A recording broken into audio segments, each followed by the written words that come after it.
Hey Detroit, it's your girl Tina with Spectacle Society, and it's story time. Origin story, that is.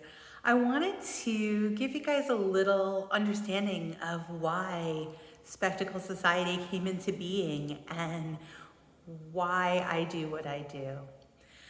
So when I was a kid, my sister Jackie was the only one in the family who needed glasses, and we had very limited insurance, and she had a very high prescription. And so we would go into these opticals, and I would be so excited, running from shelf to shelf, trying on the most gorgeous, beautiful, fun, wonderful eyewear.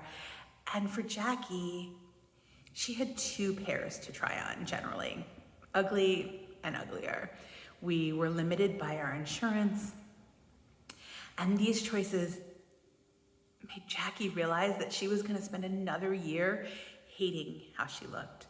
So she dreaded going to the optical.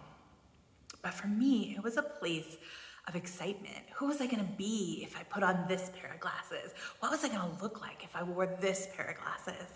And I didn't need any correction, so it was this fun experience for me. But she hated it.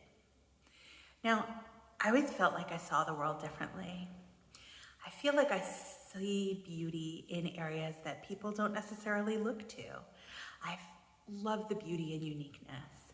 And as a child, somebody put a camera in my hands, and that was it. For me, it was a way that I could show the world all the beauty that I saw around me and show people how I saw the world.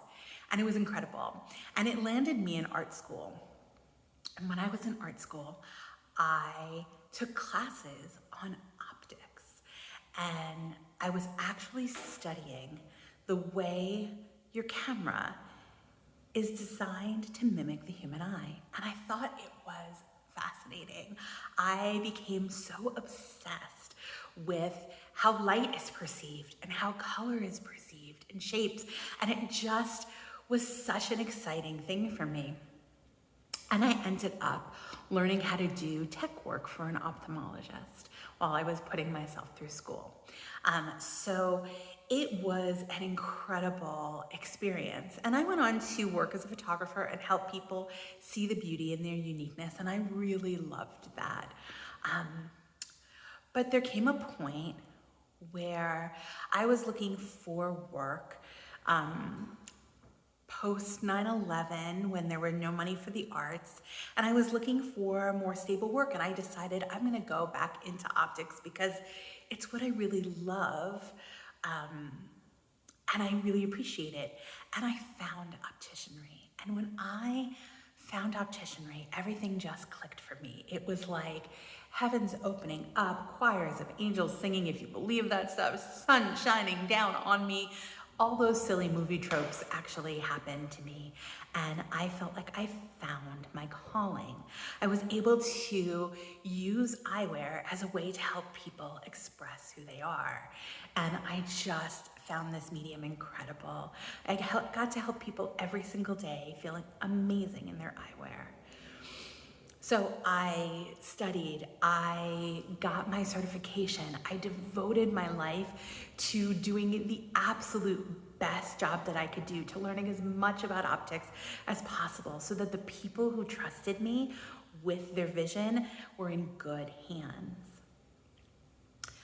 When I became an optician, I remembered my sister's experience, and it fueled me to help everybody, regardless of their pocketbook, regardless of the thickness of their lenses or their prescription, find a pair of glasses that they felt amazing in. And that has been my mission for years. Now, I've worked in lots of different opticals over the years.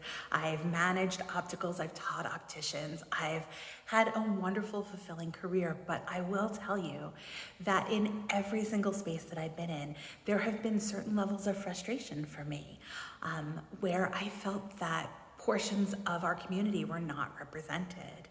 I didn't see people like my family in advertisements or even in the pictures around the opticals that I worked in. I'm a Latina. I never saw my family represented. I didn't see lots of my friends represented. Lots of non-binary and transgendered individuals were not represented. I didn't see options for people of different sizes in the spaces that I worked for. I was always constantly trying to find more lines that carried largers and more petite sizes, both that are really challenging to fit and most opticals don't take the time to do. And I didn't see spaces that were set up to help people with different abilities. I've worked in lots of spaces that just were not set up if someone came in and needed a mobility device. And it made our clients feel uncomfortable. And that just wasn't okay with me. When I first became an optician, I sat and talked to a colleague of mine, Spencer, and we would sit and talk about, oh, if I had my own optical, I would carry this line or that line. And you just sit and dream about what you wanted.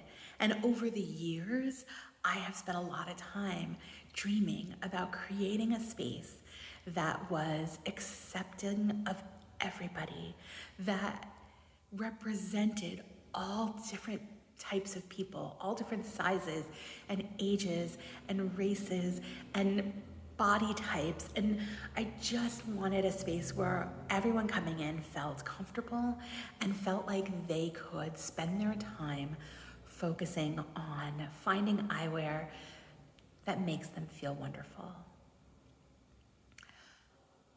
So that was the initial beginning thoughts for Spectacle Society. And I have spent the last few years getting here, really trying to make this dream a reality. And I really hope that you guys get a chance to come in and experience the space and experience the royal treatment that we provide, so that all the focus is on you and you know that you have somebody who is deeply committed to helping you look, see, and feel your best. I look forward to meeting each and every single one of you and to seeing you year after year, helping you continue to build your eyeglass wardrobe and feel fantastic in your eyewear. When you're ready to have this type of experience, don't hesitate. Book your appointment at spectaclesocietydetroit.com/schedule. And I look forward to helping you feel amazing.